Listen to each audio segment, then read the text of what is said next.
भयमोह चिंता ऐका नाही होय. हरिदासाचं अजून एक लक्षण आहे. हरिदास त्यांना म्हणावं ज्यांना भीती नावाची गोष्ट नाही. आणि भीतीची कारण दोनच शास्त्रामध्ये आलेली आहेत. एक देह तादात्म्य म्हणजे देहावरचं प्रेम आणि दुसरं आहे धनाचं ममत्व. देहावर जर प्रेम असेल तर माणसाला भीती वाटते बरं का. हो, जे माणसं मरणाला भीतात त्याच माणसांना मरताना रडावं लागतं. संतांना भीती नावाची गोष्ट नाही म्हणून मरताना ते कधी रडत नाही. देह तादात्म्य कोणाला म्हणतात माहितीये का? पूर्वी एसट्यांना खूप गर्दी होती, आता बी फुकट लोकांची जास्त गर्दी चाललेली. चुकीचा येतो महामंडळाचा निर्णय.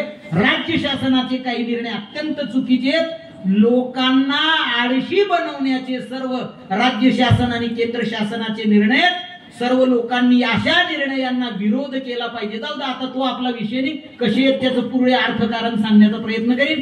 कर्मधर्म संयोगाने हो काय झालं, पूर्वी एसटीला खूप गर्दी आणि मी नवीनच कीर्तनकार झालो. माझं पाटोंद्याला कीर्तन होतं याच रस्त्याला. आणि पूर्वी नवीनच कीर्तनकार, पूर्वी प्लास्टिकचे जोडे असायचे 5-6 रुपयाला यायचे, पण एकदम टणक दगडाची अशी तशी. ते पायात बूट होता माझा 7 रुपयाचा. आणि काय झालं, एसटी मध्ये अशी गर्दी, एक आजीबाईच्या पायावर माझा बुटाचा पाय पडला. मग त्या आजीने माझा पाय ढकलून द्यावा किंवा काय म्हणा, ती आजीबाई एकदम जोराने ओरडली, हो बाप्पा हर म्हणा पाय चेंदा ना तू. म्हणजे धोतर पाहिलं बरं का. त्यावेळेला माझं लग्न झालेलं नव्हतं. मी त्या आजीला जाणे म्हणतो, आजी अजून मन लगीन राहिले तुला मुली माय खायलो एवढा बघ घेतो नको लगीनच राहील. म्हणजे धोतरवाल्याला शक्यतो वयोवृद्ध समजतात बरं का. पण समजा त्या आजीबाईने शिव्या घातल्या आणि त्याच पायाला व्रण नावाचा किंवा त्याला इंग्रजीमध्ये गँगरिंग म्हणतात हो झाला रोग. सांगितलं डॉक्टरांनी, आजीबाई तुमचा अंगठा कापावा लागेल. पण आजीबाईच्या शरीरावर प्रेम, एवढा चांगला अंगठा कस काय कापू. डॉक्टर म्हणे नको कापू. ते पुढे पुढे चालत आलं, घोट्यापर्यंत आलं. डॉक्टरांनी सांगितलं तुमचा घोटा कापावा लागेल. तरी ऐकलं नाही. तो पुढे पुढे गेलं आणि मग सांगितलं, आजीबाई तुमचा पाय जर कधी घोट्याच्या वर कापला नाही तर तुम्हाला येत्या 8 दिवसात घरातून बाहेर काढावं लागेल. मग ती आजीबाई काय म्हणत, डॉक्टर साहेब मला पाय गोटा पाय काय काढतं पण मन फरे काढिल्या. देह तादात्म्य याला म्हणतात बरं का. देह तादात्म्य फरे कळलं ना तुम्हाला आहे. हो असं आहे काय, रॉंग नंबर लागे राही ना म्हणत. हो असं आहे, याला देह तादात्म्य म्हणतात. आणि धनाचं महत्व, ज्या माणसाकडे धन असतं त्या माणसाला चांगली झोप लागत. हो श्रीमंत लोक 8 बसेल होतील तरी जर ना कुष्टाय 8 तांत होतील. पोऱ्यांबरोबर कुलूप लावं का नाही, काही गरज आहे का.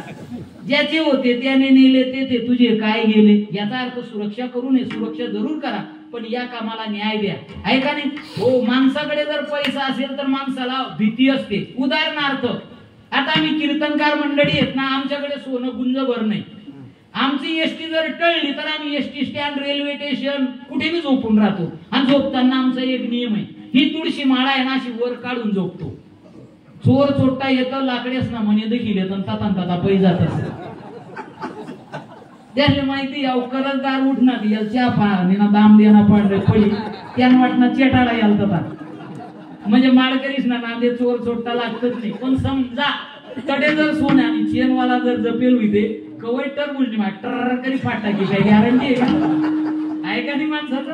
पण मग माझा पहिला प्रश्न आहे का हो, ज्या तुळशी माळेने हो जवळ असणारं मरण दूर जातं ती तुळशी माळा माणसाने घालावी का ज्या सोन्याच्या चेनने दूर असणारं मरण जवळ येतं ते घालावं.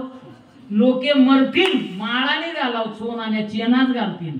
आणि चेनला मराठीमध्ये साखळी म्हणतात.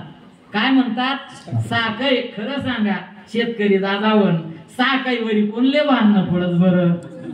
ते तुमनं म्हणा मला रातभर राहणार कोण कोणचाळीला आठ कर दे आहे का नाही विठाला.